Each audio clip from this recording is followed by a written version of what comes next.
Good morning, everybody. It's Pastor John with another edition of Monday Morning Quarterback. So yesterday we talked about the idea that if we trust that love wins, then we will always have hope.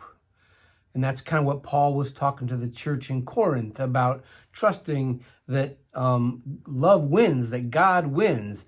And he was looking back to what Jesus had done in his life, death, and resurrection to give them hope for their future.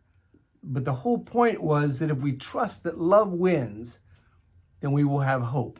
Now, as a sentence, I don't think that's terribly controversial. I think that people would agree with that in general. But what I find is that that's harder to live out than it is to actually just sort of say, yeah, I agree to that. We can agree to that, but not embrace it. And especially when you consider the challenging times that our nation, that our world is really going through with the rise of extreme politics and just the animosity that is in the air. It's easy to kind of lose hope.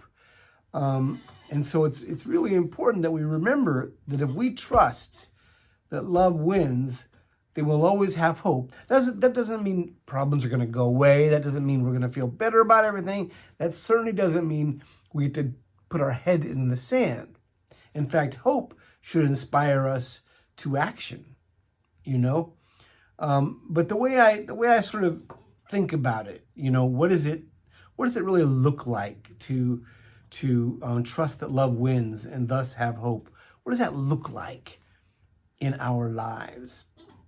And the illustration that I came up with is this. I have sat with many people, with a number of people, as they have been about to take their last breath, including both of my parents.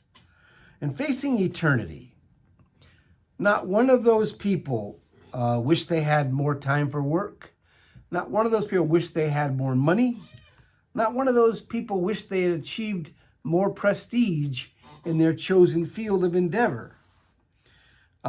Most of the people were thankful for knowing God through their relationships. Most of the people that I know who face eternity with courage have embraced the eternal in this life. And I'm going to say that again because that's important.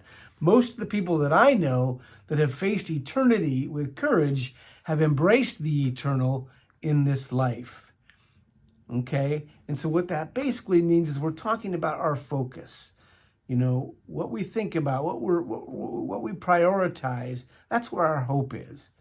And so if we wonder, do we really trust that love wins?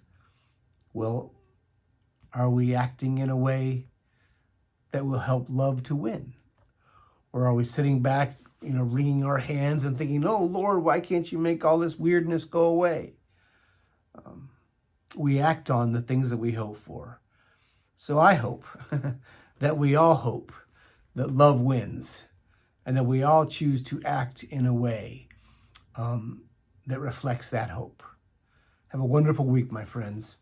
God bless.